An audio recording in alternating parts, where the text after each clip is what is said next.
4.7 million years ago, our earliest ancestors faced a famine unlike any before. A merciless hunger that pressed on every breath and every heartbeat, leaving their bodies trembling and their spirits near collapse. On empty coastlines, the waves whispered no comfort, no fish, no fruit, no grain. Only the sound of hollow cries echoing into the mist. They clutched their bellies and leapt in sudden spasms of pain, wailing and groaning as grief carved itself into their faces. Every cry a desperate call against the silence of a barren world.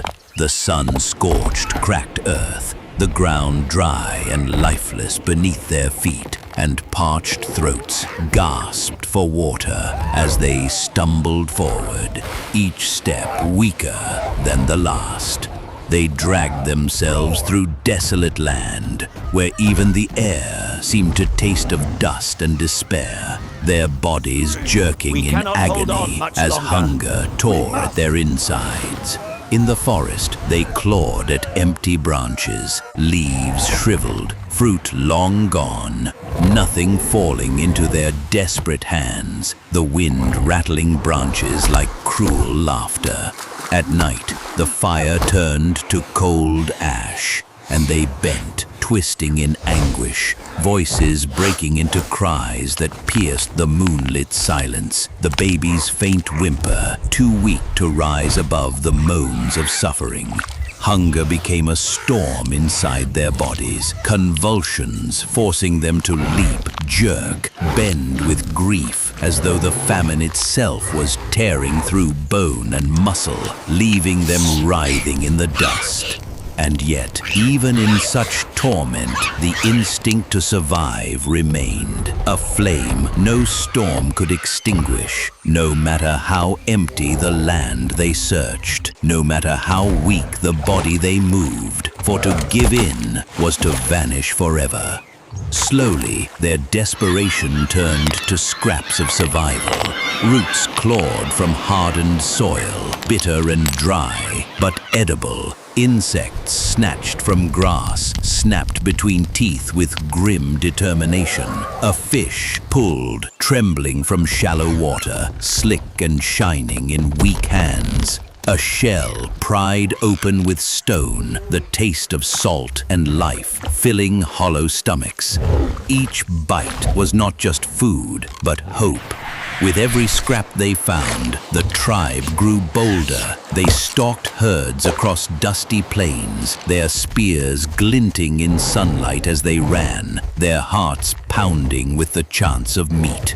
When flesh was roasted in firelight, grease smeared across their ash-streaked faces, for the first time in moons, they felt the heavy satisfaction of full bellies, and with it came the return of strength.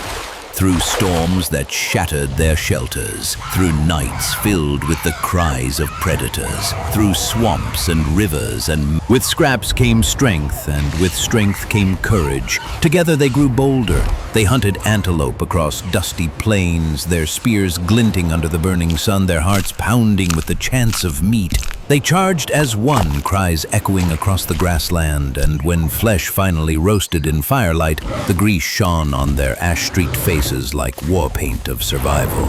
For the first time in moons, their bellies filled, the aching emptiness replaced with warmth, and with it came the return of energy, of unity, of hope.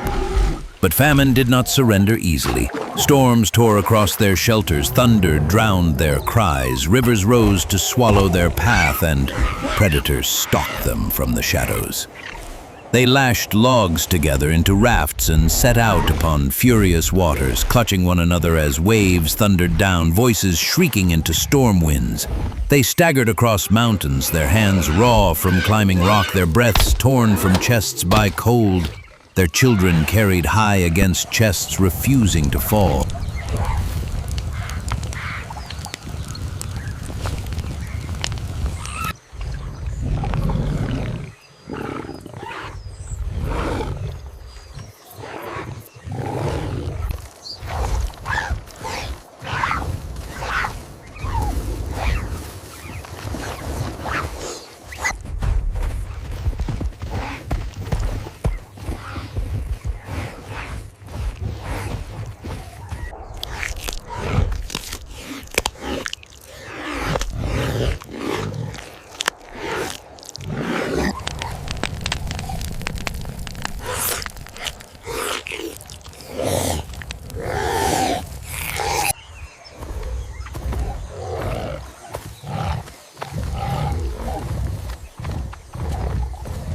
There is a beehive over there.